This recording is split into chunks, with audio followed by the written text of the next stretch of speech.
Let's see. This is a struggle. That is not getting better.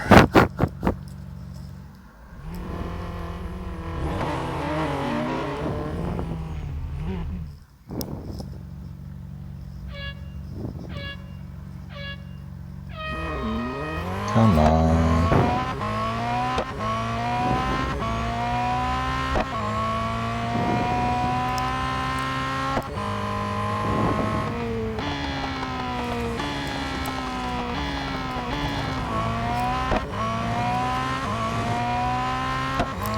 Are we gonna make this one?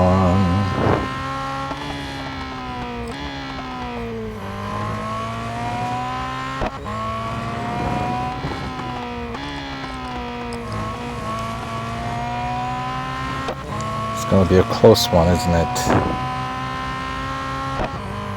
But not enough. Very close though. Second place.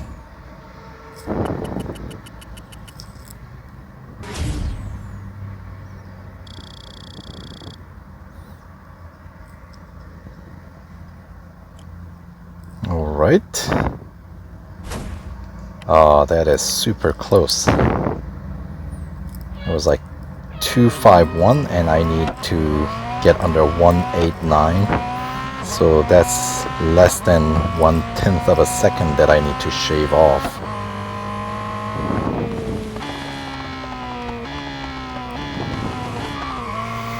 And that's not gonna happen when you skid out like that. So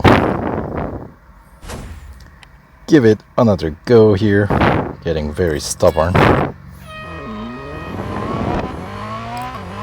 Of course, I can just service my car and be done with it without any struggle, but you know, where's fun in that? At least you gotta struggle a little bit, right?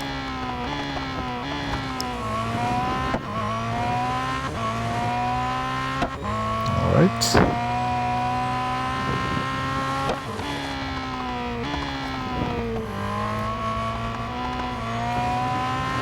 Oh, I don't know if I like this line as much. Swinging way too wide and losing a lot of time. Yeah, this is way too slow. Still 41 second and change, but getting further away from the target. It's the wrong direction, isn't it?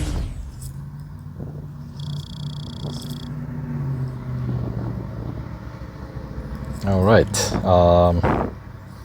well, try it again.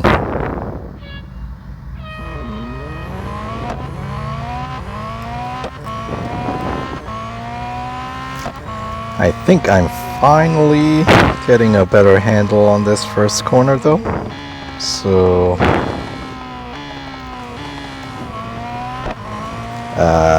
close, but swung out just a little too wide.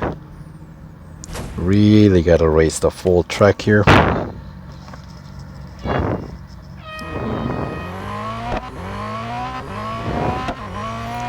Very, very small margin of error.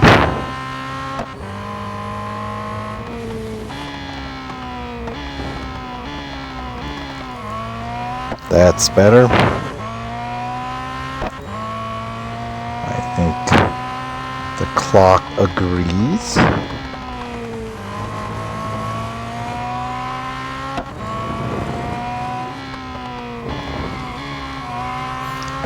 Yeah, I really cannot push that hard with this car.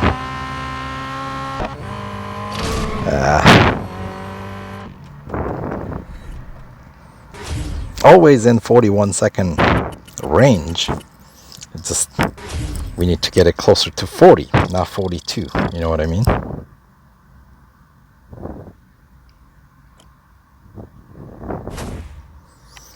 But if you think about running this in a serviced car, it's got to be a breeze. My goodness. Can't imagine this being all that difficult.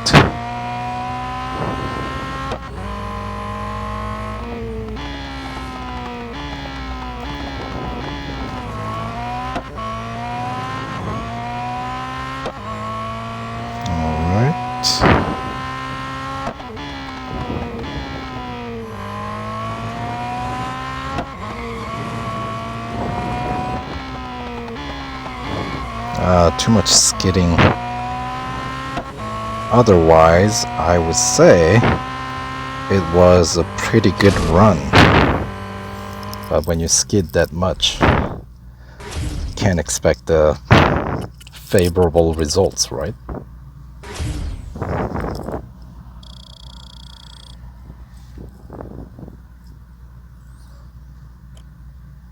You know, typically autocross is not all that bad of a challenge, but I suppose this is one of those events where when I'm trying to do this unserviced, I need to eat my word.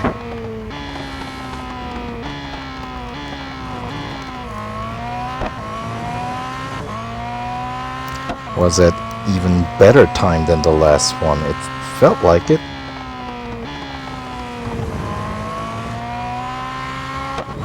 Alright, that is full track.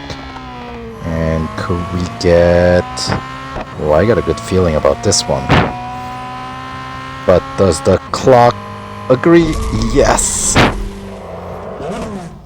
Whew! That is a close one. Sometimes, when things all line up properly, you can pull this off.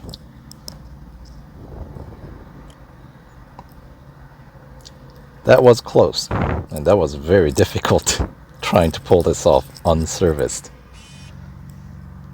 Let's check out the replay on that one, and hopefully we'll get some aerial shots. That's how we can really see the line. Okay, track view's alright, except we don't get to see the important part. Come on. Aerial view, there we go. Let's check that out from the first one. Alright, so let's see. You brake about a little bit around right there. I think, what is this? Somewhere around, that's the 100 and 200, so around 140 meter marker is where I started braking, I think. There is no marker, by the way, for 140, but I'm just estimating 130 about there, and then slow down and start turning in, hug tight, and start accelerating. Yes, you're gonna have to use that full track on the other side to gain full speed. And the timer, I think you had to get out, see the rumble strip on the left side there?